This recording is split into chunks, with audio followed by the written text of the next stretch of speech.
أعوذ بالله من الشيطان الرجيم. بسم الله الرحمن الرحيم. الحمد لله رب العالمين، نحمده ونستغفره ونتوب إليه.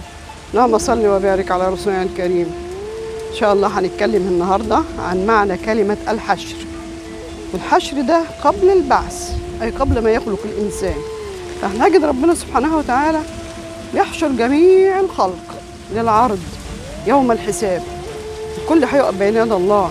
طب الحشر، معنى الحشر إيه؟ الحشر هنا لما ربنا سبحانه وتعالى بيقول ايه؟ يوم نحشر المتقين الى الرحمن وفدا. يبقى كل واحد اتقى ربنا وخاف ربنا وبعد عن المعصيه وبعد عن الكفر وبعد عن الشرك هيكونوا في معيه الله سبحانه وتعالى، اي في عباد الرحمن. بعدين هنقول بقى نتكلم الاول عن الخلق.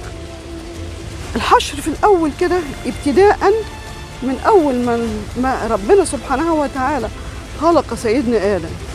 الخلق كله كان محشور في ظهر سيدنا آدم، أي في عالم الذر اللي هو قبل أن يخلق الإنسان. طب الصورة اللي كان عليها الإنسان إيه؟ الله سبحانه وتعالى هو الذي يعلمها.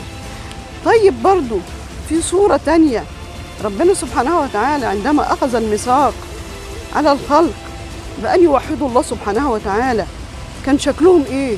برضو صورة حشر لا يعلمها إلا الله سبحانه وتعالى.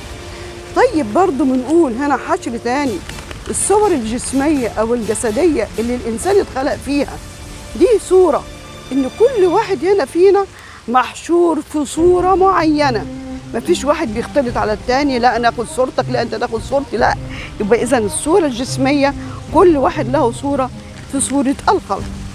لما الإنسان بيموت وتنتقل إليه الروح بعد الموت وليس له بصر ولا سمع ولا عين، ومع ذلك يقال الله سبحانه وتعالى سيدنا محمد صلى الله عليه وسلم يقول لك إنه يسمع نعال مشيعيه. كيف؟ والله سبحانه وتعالى أخذ ببصره وسمعه. يبقى صورة الله سبحانه وتعالى هو الذي يعلمها. صورة تانية أن الله سبحانه وتعالى عندما الإنسان يكون في حياة البرزخ وتأتي الملائكة وتسأل هذا الإنسان: من ربك؟ ما دينك؟ ما إسلامك؟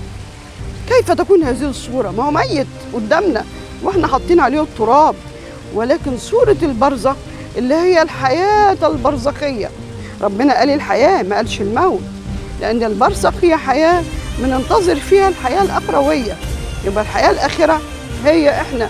الحياة الدنيا دي حياة قصيرة جدا، وبعدين الحياة اللي بعدها حياة البرزخ، وبعدين الحياة الآخرة اللي هي بتكون في الآخر.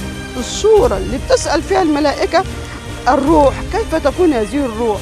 وكيف يكون الرد الإنسان وهو بيقول ديني الإسلام وربي هو الله ونبيه محمد صلى الله عليه وسلم؟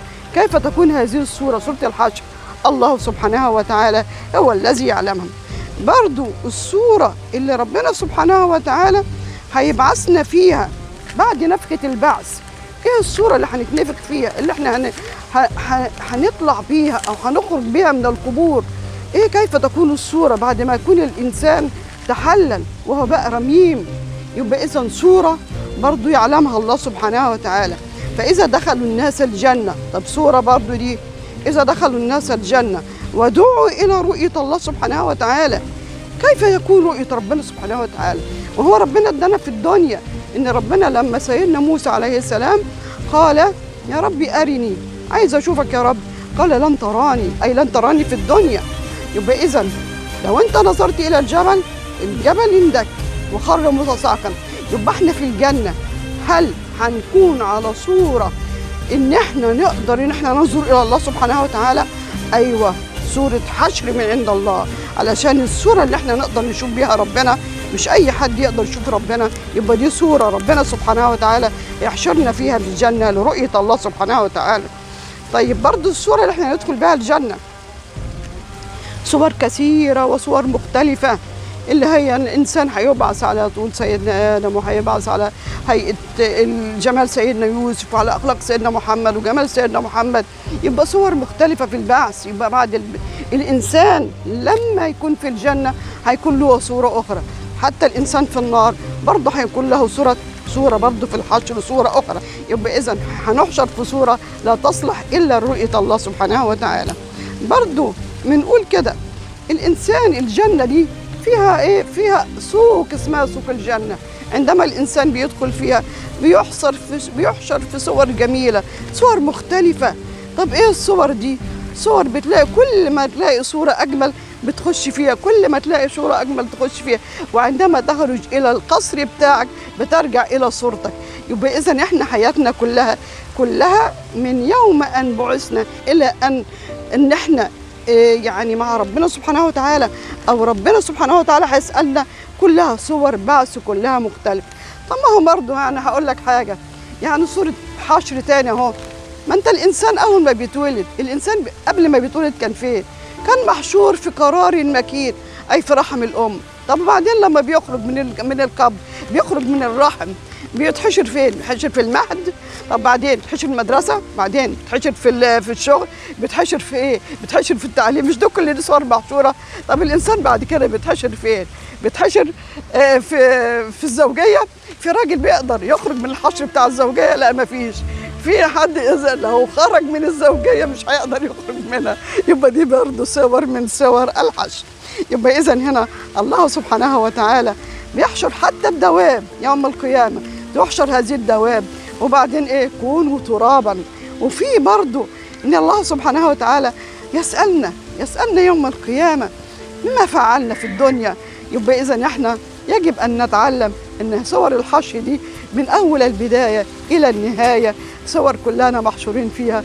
فربنا سبحانه وتعالى اللهم احشرنا في جنتي يا رب العالمين، واهدينا إلى الصراط المستقيم، واجعلنا من عباده الصالحين المصلحين، واسقينا من حوض نبينا شاربين يا رب العالمين، واجمعنا كلنا كده في الجنة متجمعين. والصلاة والسلام على رسول الكريم وعلى آله وعلى أصحابه وسلم. ونشكركم لحسن الاستماع، وربنا يا رب يوفقنا جميعا إلى ما فيه الخير وما يرضى عنا يا رب العالمين.